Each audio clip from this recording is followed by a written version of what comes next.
Ganda, no? Ganda ng place.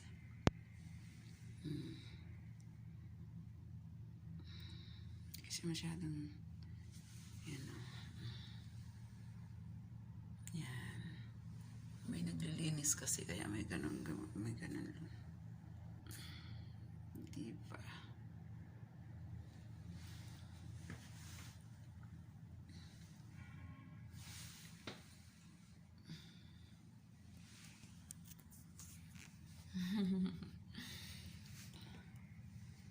Dito ako kasi mainit kasi. Sa kabila malamig, dito mainit.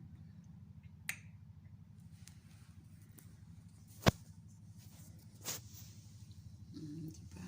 Ganda siya, may ginagawa pa. Dito ako nagtatrabaho. Yan, o. Dito, isa sa mga building na to, dito ako nagtatrabaho.